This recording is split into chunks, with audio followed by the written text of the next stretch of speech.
कुछ कहानियां पढ़ने के बाद खत्म हो जाती हैं और कुछ कहानियां समाप्त होने के बाद शुरू होती हैं। आज की कहानी भी वैसी ही है।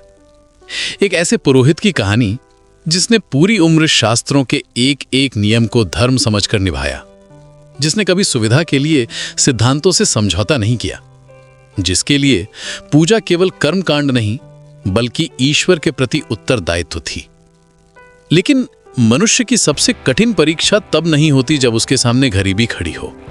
सबसे कठिन परीक्षा तब होती है जब जीवन स्वयं शास्त्र का अर्थ समझाने लगे। और उस क्षण एक विद्वान भी केवल विद्वान नहीं रह जाता, वो एक पिता बन जाता है। प्रस्तुत है साहित्यकार शंकर की कालजयी, अत्यंत मार्मिक और विचारोत्तेजक कहानी पुरोहित दर्पण। मानो सियालदा स्टेशन के फुटपाथ पर रखा कोले बाजार का बासी सूखा बैंगन हो। हरकिंकर भट्टाचार्य की सूरत देखने पर हफ्ते भर पुराने सूखे बैंगन की ही याद आती है। बाहर की चमड़ी सिकुड़ गई है और उसके साथ ही अंदर का गूदा भी धूप में सूख कर किसी छिलके जैसा हो गया है।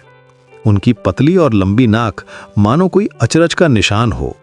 रंग किसी जमाने में काफी गोरा था, ये देखने से ही समझ आ जाता है, और अब भी थोड़ा बहुत बचा हुआ है। दोनों आंखें भी काफी बड़ी बड़ी हैं, लेकिन अब बुझ सी गई हैं, मानो 100 पावर के बल्ब से 5 पावर की रोशनी निकल रही हो। घर के बरामदे में नंगे बदन बैठे हरकिंकर दोनों हाथों से अपना जनेऊ पकड़कर पीठ खुजला रहे थे। तभी डाकिया को देखकर वे बोले, हरकिंकर भट्टाचार्य के नाम से कुछ आया है क्या? डाकिया बोला, कोई चिट्ठी नहीं है। हरकिंकर देव शर्मा भी लिखा हो सकता है। चिट्ठी होती तो भला क्यों नहीं देता, बताइए। तुम लोग ऐसा ही कहते हो बाबू, लेकिन लोगों की चिट्ठियां खूब ही तो रही हैं। पिछली बार मेरे यजमान की चिट्ठी तुम लोगों ने ही तो देर से दी थी। चिट्ठी जब आकर पहुंची तब तक रमेश घोषाल का श्राद्ध हो चुका था। इससे एक ब्राह्मण का कितना भारी नुकसान होता है, ये तुम लोग क्या समझोगे? डाकिया झुंझला कर बोला, हम पर भरोसा ना हो तो पीएमजी से शिकायत कर दीजिए। बात और आगे बढ़ जाती, लेकिन दूर से हरकिंकर की बेटी सुभ्रता आती हुई दिखाई दी। सुभ्रता सुबह सरकारी दूध की दुकान पर काम करती है। वो वहीं से लौट रही थी। उसी ने डाकिया को वहां से विदा किया, फिर पिता से बोली, आप नाहक ही परेशान हो रहे हैं। हरकिंकर ने गहरी निराशा के साथ कहा, क्या मैं ऐसे ही नाहक परेशान हो रहा हूं बेटी? क्या नागतला के सुदर्शन राय सचमुच इस बार दुर्गा पूजा नहीं करेंगे? लेकिन ऐसा कैसे हो सकता है? सुदर्शन बाबू के घर की पूजा क्या आज की है? मेरे दादाजी ने उनके घर में मां की आराधना की थी, मेरे पिताजी ने की थी, और मैं भी इतने बरसों से करता आ रहा हूं। पाकिस्तान बनने के बाद भी तो उनका काम बंद नहीं हुआ। मां को वे लोग जसोर से सीधे नागतला ले आए। ईश्वर के आशीर्वाद से उनका सब कुछ नहीं लुट गया था। यहां भी तो कई साल मैंने ही पूजा कराई, फिर इस बार ही पूजा क्यों नहीं होगी? जरूर चिट्ठी कहीं खो गई है। सुब्रता चुप रही। हरकिंकर बोले, मान लिया कि पहली चिट्ठी में कुछ गड़बड़ हो गई होगी, लेकिन मैंने जो जवाबी पोस्ट कार्ड भेजा था उसका जवाब कहाँ है? सुब्रता का चेहरा इस बार सचमुच उतर गया। वो बोली, क्यों पिताजी, वो जवाब तो कल ही आ गया है। कल लिया गया है और मैं डाकिया से लड़ झगड़ कर मरा जा रहा हूं। हरकिंकर गुस्से से भड़क उठे। आप उस वक्त गंगा में नहाने गए थे, सुब्रता ने जवाब दिया। चिट्ठी हाथ में लिए हरकिंकर गुमसुम बैठे रहे। सुदर्शन राय और उनके परिवार ने इस बार से पूजा बंद कर दी। लड़कों को पूजा का खर्च फालतू लग रहा है। हरकिंकर मुंह बनाते हुए बोले, सनातन धर्म का अब कुछ नहीं बचेगा। सुब्रता बोली, पिताजी चाय पिएंगे ना, चाय चढ़ाऊं? हरकिंकर अपने आप से ही बोले, अच्छा ही हुआ मुझे शर्मिंदगी से बचा लिया। उनके बड़े लड़के ने किसी वैद्य की लड़की से शादी कर ली है। ब्राह्मण के घर में जाने कैसी कैसी अनहोनी हो रही है। उस घर में पूजा कराकर खुद पर आफत ना मोल लेना ही अच्छा है। सुब्रता चाय ले आई। हरकिंकर अपने आप से ही बोले, लेकिन उनके मुखिया को पता था कि देवता और ब्राह्मण की सेवा कैसे की जाती है। उनके दिए हुए गमछों का साइज देखा है। बाकी लोग आजकल जो गमछा देते हैं वो रुमाल के काम भी नहीं आता, नाम ही पड़ गया है पूजा वाला गमछा। बेटी बोली, पिताजी चाय पी लीजिए। पिता बोले, मुझे नहीं लगता कि इस जमाने में अब पुरोहित का काम चल पाएगा। लोग सोचते हैं कि हम उनके लिए एक मुसीबत हैं।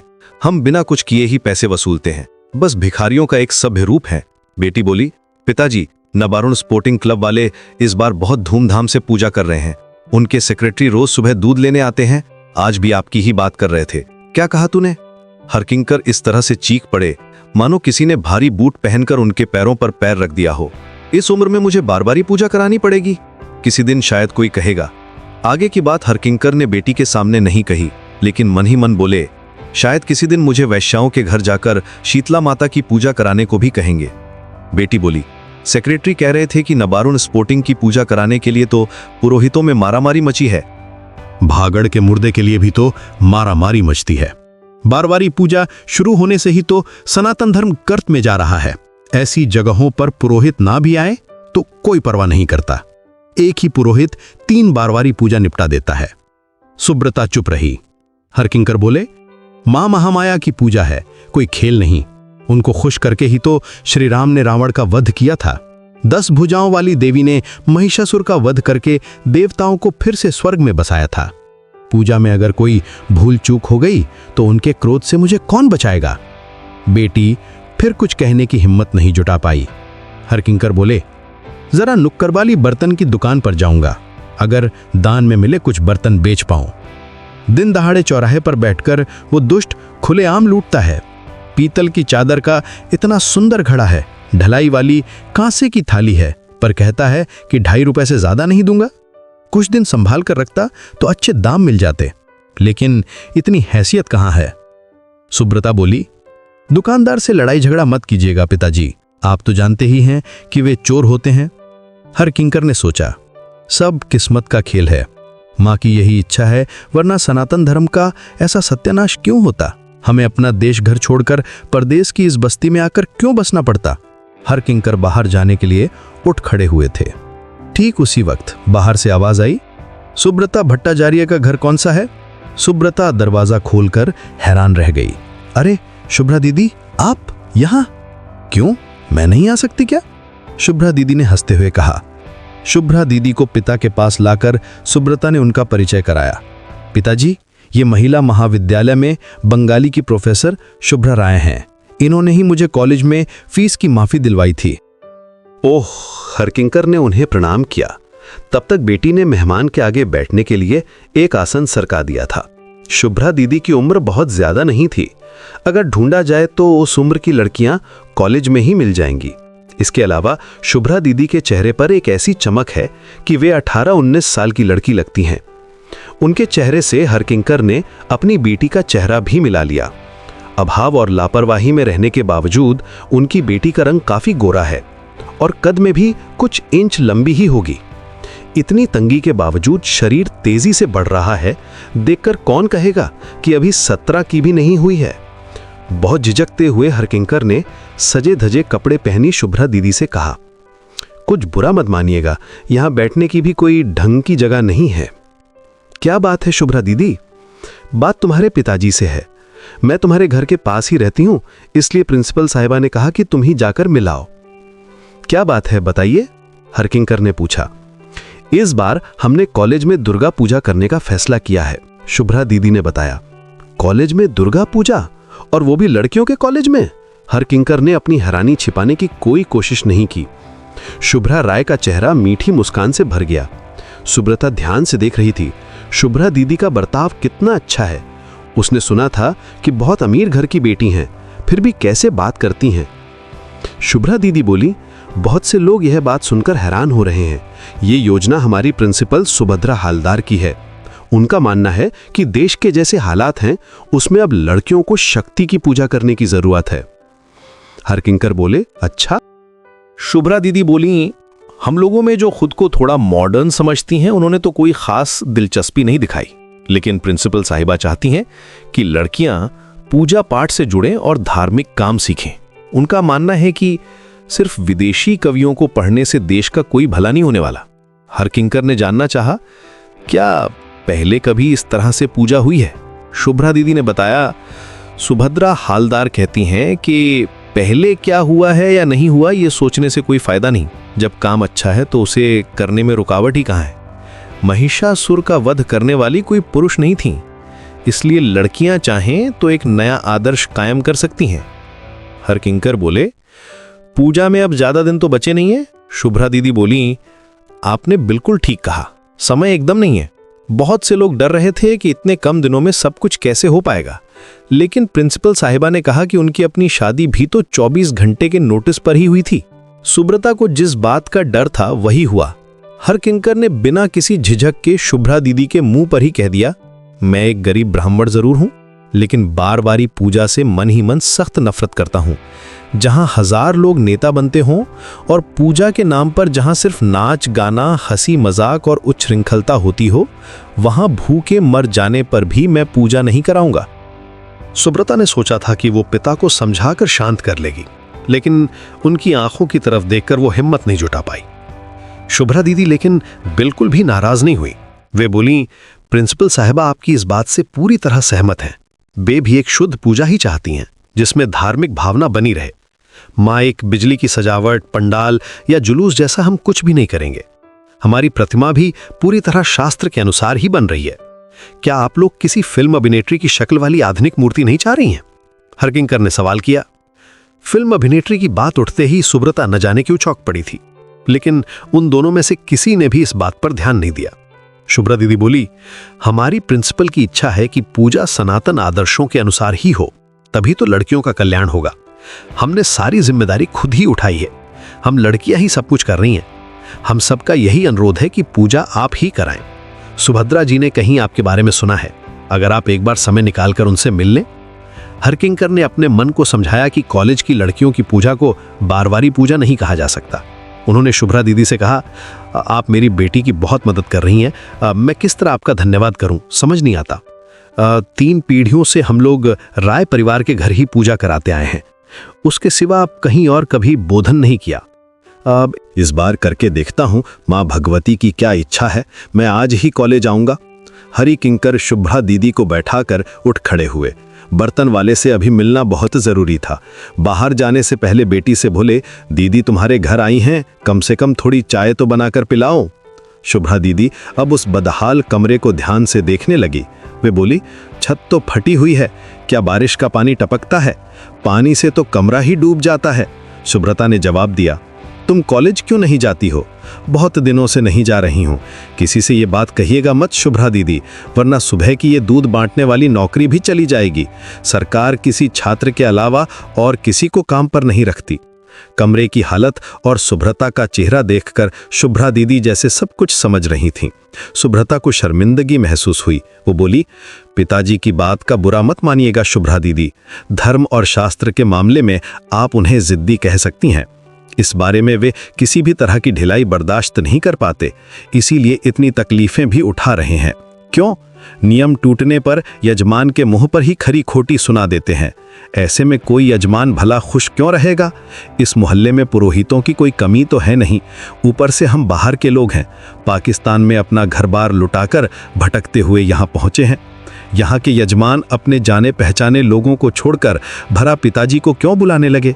शुभ्रा दीदी चुपचाप उसकी बातें सुनती रहीं। मैं पिताजी से कहती हूँ कि आप तो पढ़े लिखे थे, फिर इस बेकार के काम में क्यों आ गए? पिताजी कहते हैं कि उनके परिवार में कम से कम एक लड़के को इस काम में आना ही पड़ता था, ऐसा नियम था। इसके अलावा उनकी जवानी के दिनों में पुरोहित की बड़ी इज्जत भी हुआ करती थी। तुम्हारे घर में और कौन कौन है? शुभ्रा दीदी ने पूछा। एक बड़े भैया हैं, बाहर नौकरी करते हैं। माँ नहीं है, अभी मैं ही घर संभाल रही हूँ। तुमने कॉलेज जाना क्यों बंद कर दिया? शादी की बात चल रही है क्या? शुभ्रता ने कोई जवाब नहीं दिया, बस मुस्कुरा दी। अच्छा, अब मैं चलती हूँ, पूजा के दिनों में कॉलेज जरूर आना। ये कहकर शुभ्रा दीदी ने विदा ली। शुभ्रता की उस मुस्कान से शुभ्रा दीदी क्या समझी ये तो वही जाने, लेकिन शुभ्रता गुमसुम बैठी रही। शादी? हाँ, शादी तो है। धनबाद में नौकरी करने वाले बड़े भैया, सचमुच वही बात है। पिछले महीने से पैसे नहीं आ रहे हैं। भैया ने शायद वहां कोई नया बखेड़ा खड़ा कर लिया है, रेलवे कॉलोनी की किसी दूसरी जाति की लड़की के साथ। धन्य है ये पुरुष जाति, कैसी जिम्मेदारी का एहसास है। 130 रुपए महीने की तनख्वाह पाने वाले रेलवे बाबू को भी प्रेम सूझ रहा है। पिताजी चाहे जितना भी गला फाड़कर धर्म का गुणगान कर लें, पर पैसा ही सबसे बड़ी चीज है। जिंदा रहना है तो पैसा चाहिए ही। Dalton company employees recreation club के ड्रामा सेक्रेटरी मिस्टर चैटर्जी रोज सुबह दूध लेने आते हैं। उन्होंने ही उस दिन कहा था, तुम्हारी आवाज बहुत मीठी है। शुभ्रता ने झल्लाकर पूछा था, क्यों बताइए तो? वे बिना किसी झिझक के बोले थे, अभिनय की दुनिया में आती तो बहुत तरक्की कर सकती थीं। आजकल हर मोहल्ले और हर दफ्तर में इसकी बहुत मांग है। हम लोग अचानक एक बड़ी मुसीबत में फंस गए हैं। हमारे नाटक में कमलिनी रोल कर रही थी, बेचारी को टाइफाइड हो गया है, जबकि नाटक का दिन तय हो चुका है और स्टेज भी बुक है। अब पीछे हटने का कोई रास्ता नहीं है। तुम आ जाओ ना। पैसे भी मिलेंगे और मेडल भी मिल सकता है। एक बार नाम हो गया तो देखना लोग घर आकर मिन्नतें करेंगे। सुब्रता राजी हो गई थी। वो छिप छिप कर कुछ दिन रिहर्सल कराई थी। उसके बाद नाटक भी हो गया। मेडल तो नहीं मिला, लेकिन 60 रुपए जरूर मिले थे। वे पैसे बहुत काम आए। सुब्रता ने पूछा था, क्या आपके दफ्तर में कोई नौकरी नहीं मिल सकती? मेम साहब के अलावा ये लोग किसी को नहीं रखते। इसके अलावा तुम किस दुख में नौकरी करने जाओगी?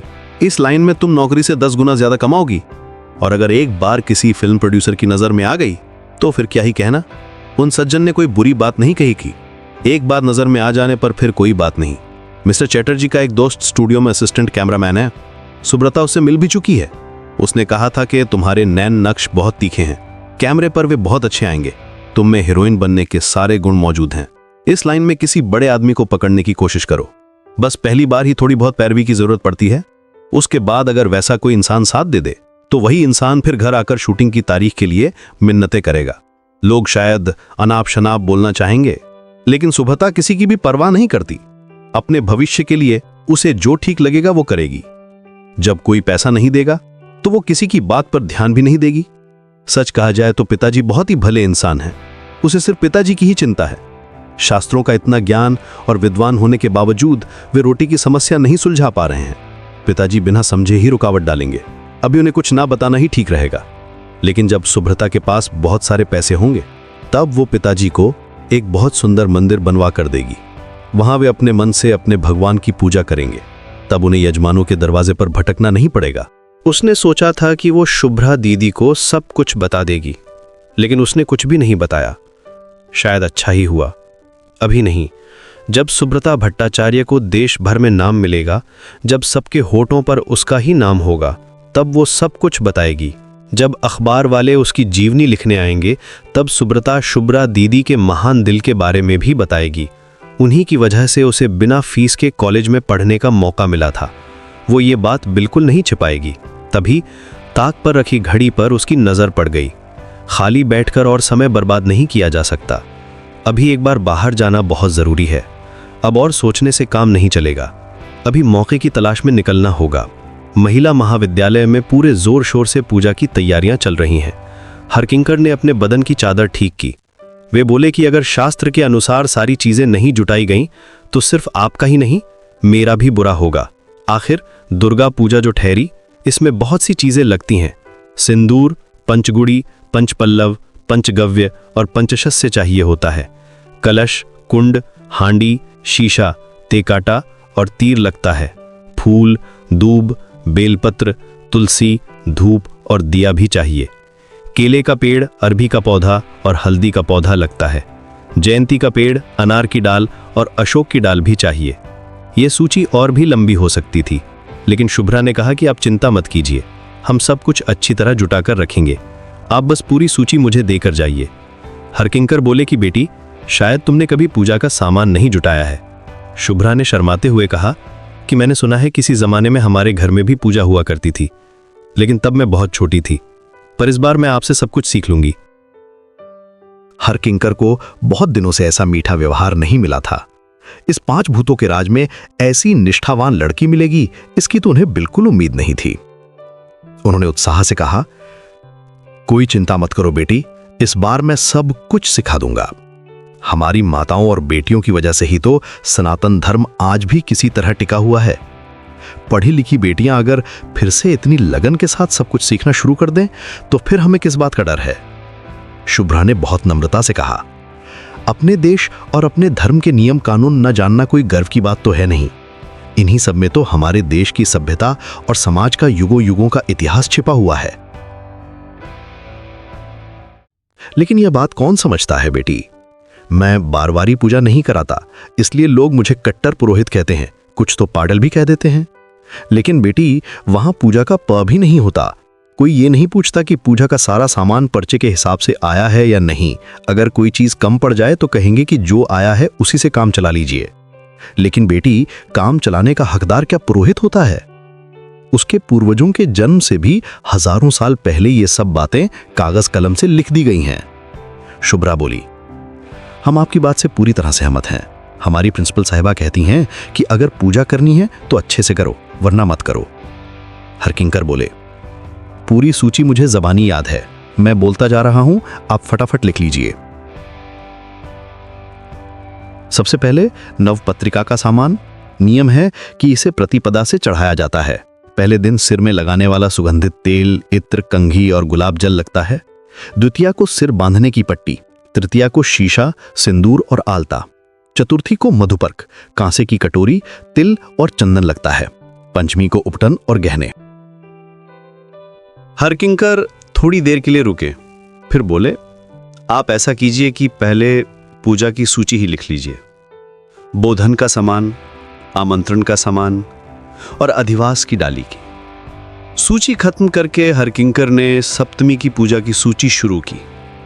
नारायण वरण, गुरु वरण, पुरोहित वरण, ब्रह्मा वरण, सदस्य वरण, होता वरण, आचार्य वरण, वरण की अंगूठी, तिल, हरड़, फूल, दूब, तुलसी, धूप, दीप और धूना लगता है।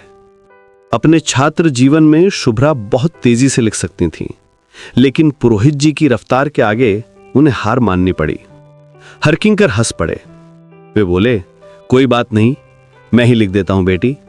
बहुत से लोग तो पर्चा लेते ही नहीं है, सीधा दशकर्म भंडार जाकर कूड़ा करकट जो मिलता है उठा लाते हैं। अब पहले जैसे दशकर्म भंडार भी नहीं रहे, ज्यादातर तो ठग हैं, कुछ भी अनाप शनाप सामान थमा देते हैं। शुभ्रा ने इस बार कागज हरकिंकर की तरफ बढ़ा दिया। पर्चा लिखते लिखते हरकिंकर बोले, किसी भी सूची के शुरू में सबसे पहले सिद्धि लिखना पड़ता है, तभी तो सिद्धिदाता गणेश काम सफल करेंगे। शुभ्रा पंडित जी की लिखावट की तरफ देखती रहीं। लिखते लिखते हरकिंकर बोले, महास्नान का सामान जरा ध्यान से जुटाने को कहिएगा बेटी, दुकान वाले जो देते हैं उसमें अक्सर मिलावट होती है। शुभ्रा, काम कैसा चल रहा है? सुभद्रा हालदार ने पूछा। बहुत अच्छा, पुरोहित जी बहुत अच्छे हैं, थोड़े गुस्सैल जरूर हैं पर बहुत निष्ठावान हैं। प्रिंसिपल बोली, निष्ठावान पुरोहितों की आजकल बहुत कमी है। वैसे इसमें दोष हमारा ही है। हमारे लिए आजकल पुरोहित भी वही है जो रसोइया है। पूरे कॉलेज में आजकल पूजा का ही माहौल है, काफी चहल पहल मची हुई है। कामकाज के भारी बोझ की वजह से प्रिंसिपल साहिबा ने भी अपनी हमेशा वाली गंभीरता का नकाब उतार रखा है। इसी मौके का फायदा उठाकर टीचर्स रूम में अर्थशास्त्र की प्रोफेसर शिप्रा मित्रा ने पूछा, आप ऐसा क्यों कह रही हैं मिसेस हालदार? जानती हूं इसलिए कह रही हूं। सच कहूं तो हमारा भी पुरोहितों का ही खानदान है, लेकिन कोई कमाई नहीं है, इसलिए अब कोई इस पेशे में नहीं जाता। आजकल जो पढ़ लिख नहीं पाता वही पुरोहित बन रहा है। लेकिन अगर वो पढ़ा लिखा ही नहीं होगा तो भला शास्त्र कैसे पढ़ेगा? प्रिंसिपल की बात से कई प्रोफेसर सहमत हुई। मिसेस हालदार बोली, इस जमाने में कंकड़ और मिश्री का एक ही भाव है, यही सबसे बड़े दुख की बात है। बचपन में हमारे घर में सुरेन भट्टाचार्य की पुरोहित दर्पण नाम की एक किताब थी। उसमें मैंने देखा था कि वे इस बात पर दुख जता रहे हैं, एक रसोइया षष्ठी की पूजा कराने पर जो पाएगा, एक ज्ञानी इंसान भी वही पाएगा। इसी वजह से अच्छे लोग ये पेशा छोड़ते जा रहे हैं। सूपकार का मतलब क्या होता है दीदी? स्वयं सेविकाओं की नेता और छात्र यूनियन की सेक्रेटरी रमला ने पूछा। सुभद्रा दीदी बोली, शुभ्रा, तुम लोग आजकल कैसी बंगाली पढ़ा रही हो? हमारे समय में तो बंगाली के सवाल भी अंग्रेजी में आते थे, फिर भी हम लोग बहुत सी बातें जानते थे। अब तुम लोग सिर्फ नाटक और उपन्यास पढ़ा रही हो, वे भी एकदम आधुनिक। इसीलिए तो छात्राएं सूपकार का मतलब नहीं जानती। दीदी की बात सुनकर रमला को शर्म आ रही थी, लेकिन सुभद्रा हलदार बोली, इसमें शर्माने की कोई बात नहीं है। बिना जाने भी पंडित बने रहने से तो कहीं बेहतर है कि मूर्खों की तरह सवाल पूछकर कुछ जान लिया जाए। सूपकार का मतलब होता है रसोइया, आजकल उपन्यासों में जिन्हें बावर्ची कहा जाता है। प्रोफेसरों की ओर देखकर सुभद्रा हालदार बोली, आप में से बहुत सी लोग शायद इस तरह पूजा करने पर मुझसे नाराज होंगी। आप सोच रही होंगी कि मैं बस समय और पैसे की बर्बादी कर रही हूं, लेकिन एक दुर्गा पूजा को अपने हाथों से करने पर हमारे धर्म के बारे में लड़कियों को जो ज्ञान मिलेगा वो 1.5 दर्जन किताबें पढ़कर भी नहीं मिल पाएगा। एक बार थूक गटक कर वे बोली, कितनी अजीबोगरीब चीजें लगती हैं, ये मैं पुरोहित के घर की बेटी होकर भी नहीं जानती थी। अगर आंख कान खोले रखकर उनके बारे में थोड़ा गहराई से जाना जाए तो हम अपने देश और अपनी समाज व्यवस्था के बारे में और अपने रहन सहन के बारे में न जाने क्या क्या जान सकते हैं। सुभद्रा दीदी बोली, इस महास्नान की बात को ही ले लीजिए। सप्तमी के दिन दर्पण स्नान, शुभ्रा, तुम्हारे हाथ में ही तो पर्चा है, जरा पढ़ो तो। शुभ्रा पढ़ने लगी। शुद्ध किया हुआ पंचगव्य यानी गोमूत्र, गोबर, दूध, दही और घी, ओस की बूंदें, गन्ने का रस, समंदर का पानी, हाथी के दांत की मिट्टी, राजा के दरवाजे की मिट्टी, चौराहे की मिट्टी। इस बार अचानक शुभ्रा ठिठक कर रुक गई। क्या हुआ, रुक क्यों गई? पढ़ती जाओ, सुभद्रा दीदी बोली। लेकिन शुभ्रा और पढ़ नहीं पा रही हैं। उनका चेहरा शर्म से लाल हो उठा है। क्या हुआ, ये कहकर शिप्रा मित्रा अब थोड़ा खिसक कर आई और पर्चे की तरफ देखा। उनका चेहरा भी जैसे कुछ झेपा हुआ सा लगा। क्या लिखा है शिप्रा दीदी? दो छात्राओं ने एक साथ पूछ लिया। नहीं, कुछ नहीं, उस बारे में तुम लोगों को दिमाग खपाने की जरूरत नहीं है, शिप्रा दीदी ने जवाब दिया।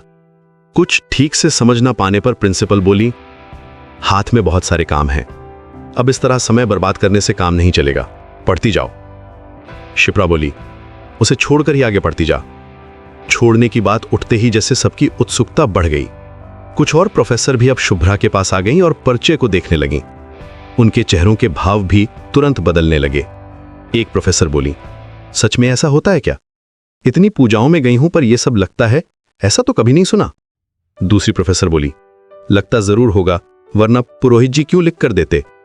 छात्राएं अभी भी कुछ समझ नहीं पा रही थीं। वे बोली, क्या है दीदी, पूजा में क्या लगता है? अब सभी प्रोफेसर एक दूसरे का मुंह देखने लगी। शुभ्रा दीदी ने किसी तरह कहा, नहीं कुछ नहीं।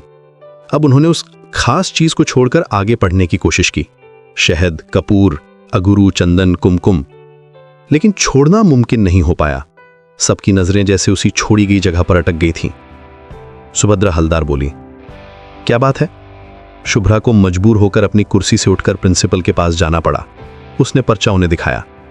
इस बार उनकी आंखों में भी हैरानी की झलक साफ दिखाई दी। उन्होंने कमरे में देखा कि कितनी छात्राएं हैं, सिर्फ 2 ही थीं। उन्होंने उनसे कहा, तुम लोग अब फल वगैरह का इंतजाम देखो, अब तो बिल्कुल भी समय नहीं है। लड़कियां समझ गईं कि कहीं कुछ गड़बड़ है। वे बिना कुछ कहे कमरे से बाहर निकल गईं। प्रिंसिपल अब बोली, सच कहूं तो मुझे ये पता नहीं था। शिप्रा मित्रा बोली, ये बहुत शर्मिंदगी की बात है। कम उम्र की कुंवारी लड़कियां हैं, दुनिया में इतनी सारी चीजें हैं और पूजा में वेश्या के दरवाजे की मिट्टी लगती है। वेश्या के दरवाजे की मिट्टी का क्या होगा? एक और प्रोफेसर ने सवाल किया। हरकिंकर बाबू के पर्चे के हिसाब से उसी मिट्टी से सप्तमी के दिन महास्नान होगा, शुभ्रा ने बताया। इस बीच बाकी सब शर्म से इतनी लाल हो चुकी थीं कि कुछ बोल ही नहीं पा रही थीं। कुछ देर सोचकर प्रिंसिपल बोली, मैं मानती हूं कि ये शर्मिंदगी की बात है, खासकर हमारे जैसी शिक्षण संस्था के लिए तो और भी। लेकिन जो इतने दिनों से होता आ रहा है, उसका क्या इलाज है? उतना हिस्सा छोड़ देने से ही काम चल जाएगा, एक ने सुझाव दिया। सुभद्रा दीदी बोली, इसका क्या इलाज है? छोड़ना हो तो फिर पूरी पूजा ही छोड़नी पड़ेगी। सुभद्रा दीदी ने अब समाजशास्त्र की प्रोफेसर तंद्रा राय की तरफ देखा। बताइए तो ये क्या मामला है? शुभ काम में ये सब गंदगी कैसे घुसने दी गई? प्रोफेसर राय ने हाल ही में डॉक्टरेट की डिग्री ली थी। वे बोली, encyclopedia of religion and ethics में ढूंढने पर शायद कुछ मिल जाए, लेकिन मुझे लगता है कि इसकी 2 वजह हो सकती हैं। क्या वजह है? तंद्रा राय बोली, हमारे देश में ये माना जाता है कि वेश्यालय में जाने से पहले आदमी अपने सारे अच्छे गुण दरवाजे के बाहर ही छोड़ जाता है। शायद इसीलिए इस मिट्टी में इतने खास गुण माने जाते हैं। किसी के मुंह से कोई बात नहीं निकली। सभी लोग, यहाँ तक कि शिप्रा मित्रा भी तंद्रा राय की तरफ देख रही थीं। तंद्रा राय बोली, और एक बात यह हो सकती है कि हिंदू ऋषि मुनि दुर्गोत्सव में ऊंच नीच सबकी भागीदारी चाहते थे। आप कह सकती हैं कि सबके छूने से पवित्र किया गया तीर्थ का जल। प्रिंसिपल बोली, यह तो बड़ी दिलचस्प बात है, लेकिन छात्राओं के सामने इन सब बातों की चर्चा ना करना ही अच्छा रहेगा। आप लोग अभी अपने अपने काम निपटा लीजिए। हर किंकर संध्या वंदन के लिए बैठे हैं। उनके दिमाग में कई तरह के विचार कुलबुला रहे हैं। उनका बेटा मन मुताबिक नहीं निकला। उसे अमानुष या जानवर भी कहा जा सकता है, वरना अपनी सारी जिम्मेदारियां भूलकर किसी नीच औरत के साथ धनबाद में वो कैसे पड़ा हुआ है? ऐसा क्यों होता है? उस लड़के के पैदा होने से पहले उन्होंने तो किसी भी तरह के शास्त्र और कर्मकांड में कोई कमी नहीं की थी। सही समय पर गर्भाधान, पुंसवन, सीमंतोन्नयन, गोद भराई, जातक कर्म, छठी, निष्क्रमण, अन्नप्राशन, मुंडन और जनेऊ करवाया। शास्त्र के अनुसार होने वाली किसी भी पूजा में कोई अशुद्धता नहीं हुई। फिर भी वो लड़का आखिर में ऐसा क्यों निकल गया, ये तो खुद ईश्वर ही जानते हैं। इस बार महाशक्ति के बोधन के समय वे मां के सामने अपने सारे दुखों का रोना रोएंगे। कोई दरवाजा खटखटा रहा है। इस वक्त किसने फिर से परेशान करना शुरू कर दिया? ये घर तो सचमुच भूतों का डेरा बन गया है। वे लोग कौन हैं कौन जाने। ऐसा लग रहा है कि वो लड़की उनके साथ हंस हंस कर बातें कर रही है। वो कह रही है, आइए शोभन बाबू, आइए, कितने दिनों से आपकी कोई खबर नहीं मिली, तो आखिरकार आपको मेरी याद आ ही गई। ऐसा लग रहा है कि वो आदमी अभिनय के बारे में कुछ चर्चा कर रहा है। वो शुभ्रता से कह रहा है, तुम चिंता क्यों कर रही हो, तुम्हें कोई अच्छा सा रोल जरूर दूंगा। शोभन बाबू, उसे तो कितने दिन बीत गए। ये शौकिया थिएटर अब सहन नहीं होता। थिएटर के दिन तो फिर भी झेला जा सकता है, लेकिन ये रिहर्सल अब मुझसे और नहीं होता। पहले फिर भी 2-3 दिन रिहर्सल होती थी तो काम चल जाता है, अब 14 दिन तक चले अब जाकर बाबू लोगों को तसल्ली होती है। उस पर भी टैक्सी का भाड़ा नहीं देना चाहते। हर किंकर के कानों में ये बातें पड़ रही हैं। उनका मन कर रहा है कि एक डंडा लेकर वे दरवाजे की तरफ दौड़ पड़े, लेकिन मानो उन्हें लकवा मार गया हो। आसन से उठ खड़े होने की ताकत भी उनमें नहीं बची है। हर किंकर ने सुना लड़की फिल्मों में काम करने के लिए पागल है। वो आदमी कह रहा है, पहले साइड रोल से शुरू करो, फिर धीरे धीरे आगे बढ़ना। लड़की कह रही है, नहीं शोभन बाबू, आपके पास एक्स्ट्रा कलाकार जुटाने का ठेका है, आप जुटाइए, सप्लाई कीजिए, लेकिन मुझे किसी अच्छे प्रोड्यूसर से मिलवा दीजिए। अगर मुझे मौका मिल गया तो दिखा दूंगी कि कहां लगती है आपकी। शोभन बाबू की आवाज इस बार मानो धीमी पड़ गई। वो फुसफुसाकर उस लड़की से कुछ कह रहा है। ये घर है क्या इतनी बड़ी हिमाकत? क्या घर का मानक मर गया है? लेकिन लकवा मानो और भी बढ़ गया है। हर किंकर में उंगली हिलाने की ताकत भी नहीं बची है। हर किंकर को याद आया कि घर का किराया बाकी है। मकान मालिक ने वकील का नोटिस भेजा है। घर तो खाली करना ही पड़ेगा। वे लोग कह रहे हैं कि मकान गिरा देंगे। इस घर में कुछ भी नहीं है। हर किंकर ने दूसरा घर देखा है। किराया बहुत ज्यादा मांग रहे हैं। 3 महीने का एडवांस भी चाहिए। यहां भी 7 महीने का बाकी है। पैसे चाहिए, बहुत सारे पैसे, तभी शायद बचना मुमकिन होगा। ऐसा लग रहा है जैसे ये पैसा जहर बनकर गल गल कर देश के खून में मिल रहा है और उसी के असर से नसों को सुन करके लकवे की शुरुआत कर रहा है। वे लोग फुसफुसाकर बातें कर रहे हैं। हर किंकर आंखें बंद किए गायत्री मंत्र जप रहे हैं। ओम भूर्भुवः स्वः तत्सवितुर्वरेण्यं भर्गो देवस्य धीमहि। हर किंकर में मानो फिर से ताकत आ रही है। इस बार वे आसन से उठ खड़े हुए। दरवाजे के पास खड़ी होकर वो लड़की कह रही है, ठीक है, ऐसा ही तय रहा, कोई परेशानी नहीं होगी।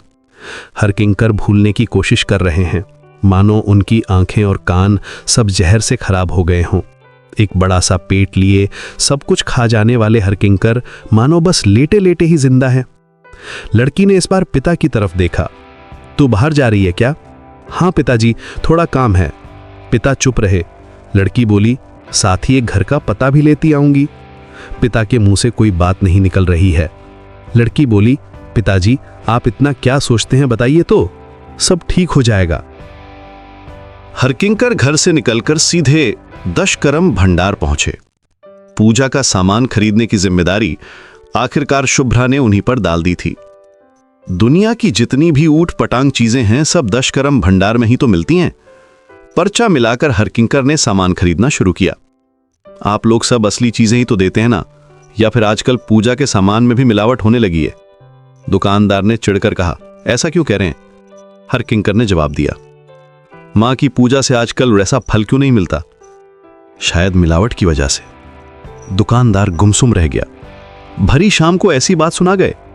सामान मिलाते मिलाते हर किंकर बोले, मिट्टी कहां है? वैश्या के दरवाजे की मिट्टी कहां है? नहीं है।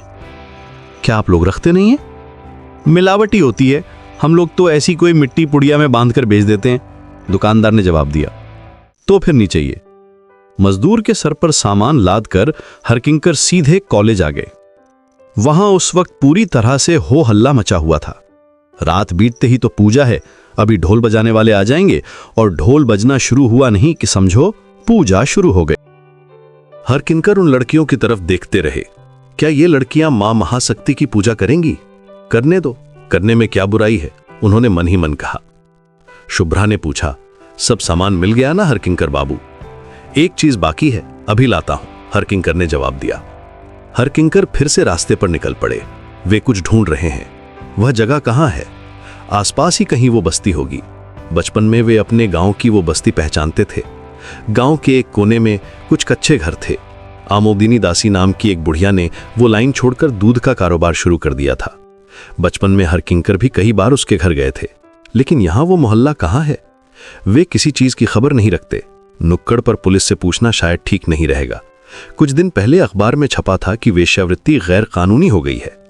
सचमुच अगर किसी दिन वेश्यावृत्ति खत्म हो जाए तो पूजा के समय वेश्या के दरवाजे की मिट्टी कहां से आएगी? लेकिन उन्होंने अखबार में यह भी पढ़ा था कि कानून बनने से कुछ नहीं हुआ, वो धंधा तो पूरे जोरों पर चल रहा है। तो फिर अभी से बहुत दूर के भविष्य की सोचकर क्या फायदा?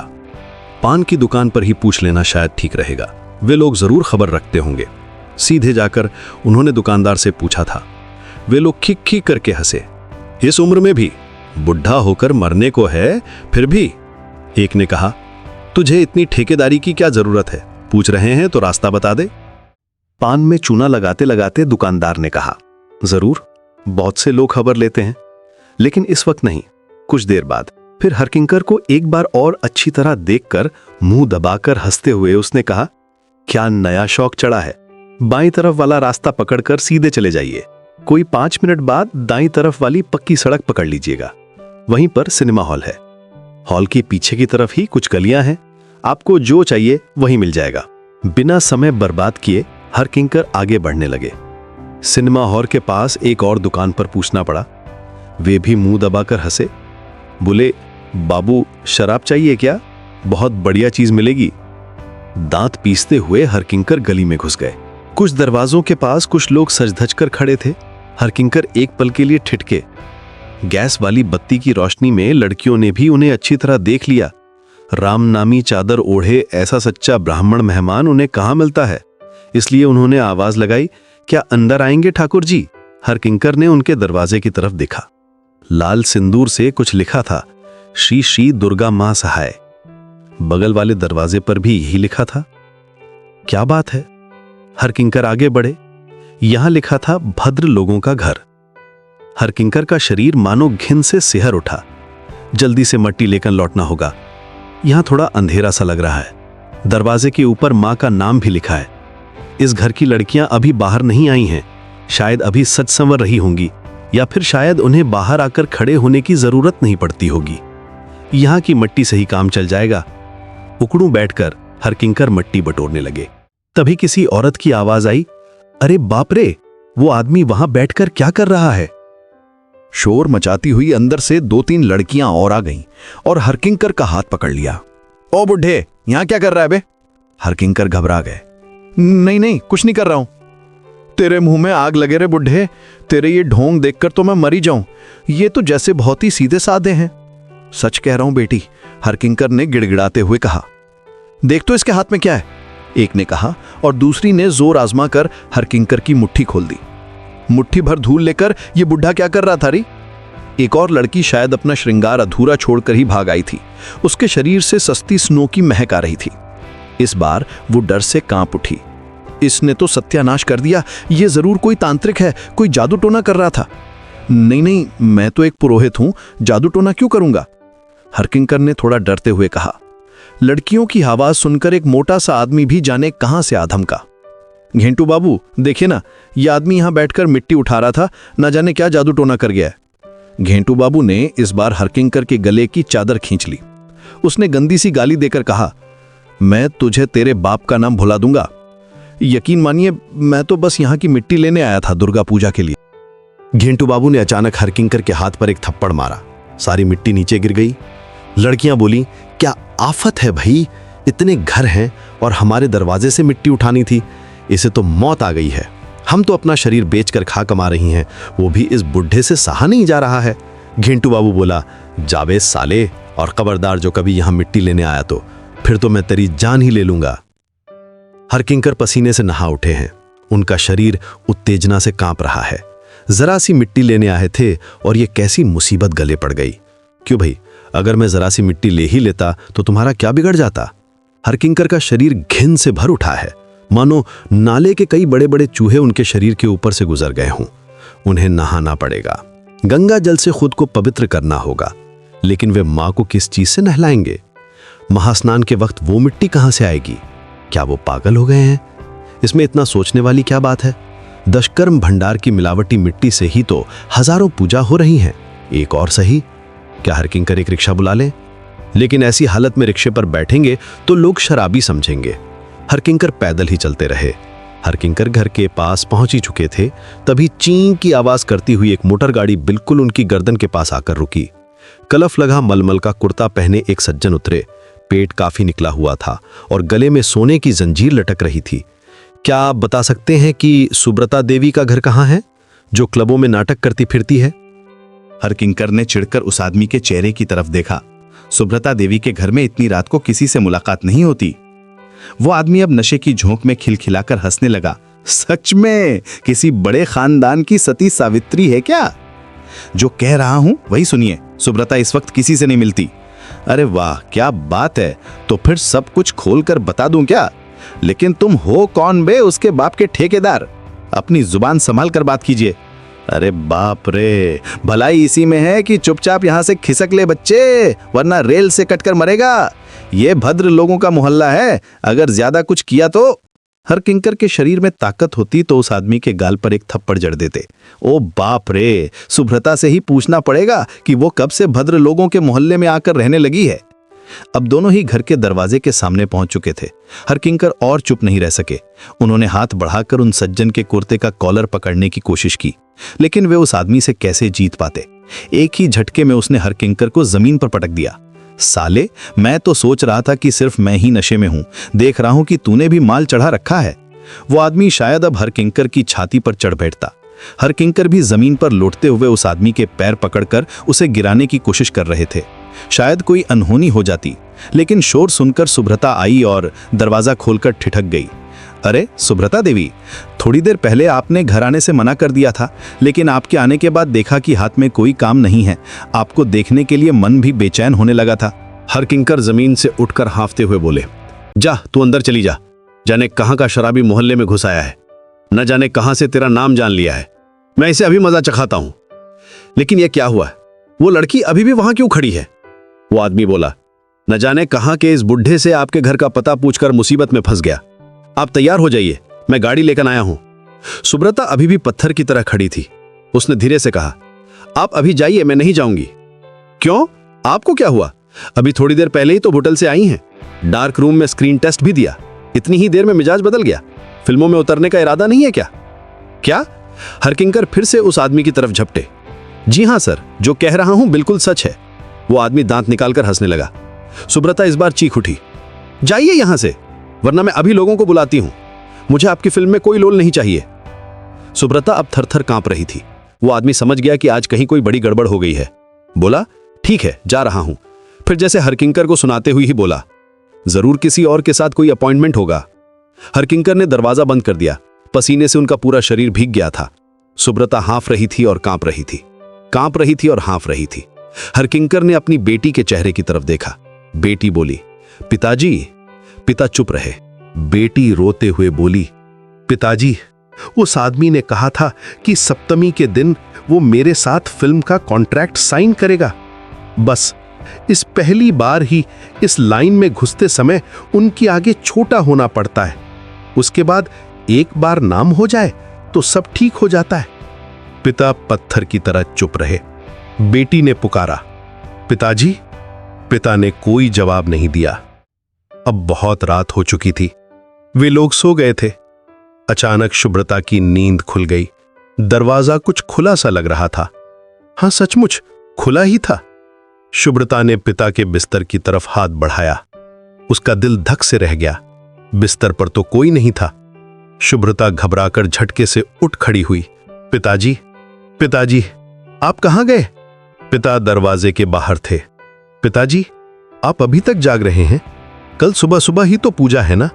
दरवाजे के सामने उकड़ू बैठकर हरकिंकर न जाने क्या कर रहे थे। हरकिंकर ने अब बेटी की तरफ देखा। रात के अंधेरे में उनकी दोनों आंखें किसी तांत्रिक की आंखों की तरह चमक रही थीं। वहां से क्या बटोर रहे थे पिताजी? हरकिंकर की आंखों से इस बार मानो सचमुच आग बरसने लगी। उन्होंने दांत पीसते हुए कहा, मिट्टी।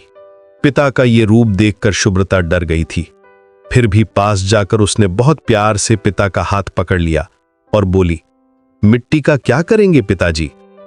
पिता पहले तो एकदम चुप रहे। कुछ देर बेटी की तरफ देखते रहने के बाद उनके दोनों होंठ कांपने लगे। पूजा में लगेगी, बस इतना कहकर रात के उस अंधेरे में पुरोहित हरकिंकर अचानक फपक कर रो पड़े। कहानी यहीं समाप्त होती है, लेकिन इसके सवाल यहीं समाप्त नहीं होते। आखिर वो पुरोहित जो वेश्या के दरवाजे की मिट्टी लेने गया था, अपनी ही चौखट की मिट्टी उठाकर क्यों रो पड़ा? क्या यह सिर्फ एक पिता की हार थी, या उस समाज की जिसने ईमानदार इंसान को भूखा रहने दिया और उसकी बेटी को ऐसे रास्ते की ओर धकेल दिया जहां सम्मान और मजबूरी की सीमा धुंधली हो जाती है? शंकर ने इस कहानी में किसी को खलनायक नहीं बनाया। न हरकिंकर पूरी तरह सही है, न सुब्रता पूरी तरह गलत। एक और परंपरा है, दूसरी ओर पेट की आग। एक और आदर्श है, दूसरी ओर जीवन की कठोर सच्चाई। और इन दोनों के बीच सबसे पहले टूटता है इंसान का आत्मसम्मान। कहानी का सबसे बड़ा प्रतीक वही मिट्टी है। जिस मिट्टी को समाज अपवित्र मानता है, उसी को शास्त्र देवी के महास्नान में स्थान देते हैं। शायद इसलिए कि देवी की दृष्टि में कोई भी मनुष्य अंतिम रूप से अपवित्र नहीं होता। लेकिन जब वही परिस्थिति किसी पिता के अपने घर तक पहुंच जाती है, तब शास्त्र का ज्ञान भी आंसुओं में बदल जाता है। अब यह निर्णय आपके हाथ में है। क्या हरकिंकर अपनी सोच के कारण टूटे, या समाज ने उन्हें तोड़ दिया? क्या सुब्रता गलत थी, या वो केवल परिस्थितियों से लड़ रही थी? अपनी राय अवश्य लिखिए। आपकी एक टिप्पणी इस कहानी को एक नई दृष्टि दे सकती है। अगर कहानी ने आपको सोचने पर मजबूर किया हो, तो इसे अपने प्रियजनों के साथ साझा करें। फिर मिलेंगे एक और ऐसी साहित्यिक कृति के साथ जो केवल कहानी नहीं सुनाएगी, बल्कि हमारे समय से कुछ कठिन प्रश्न भी पूछेगी।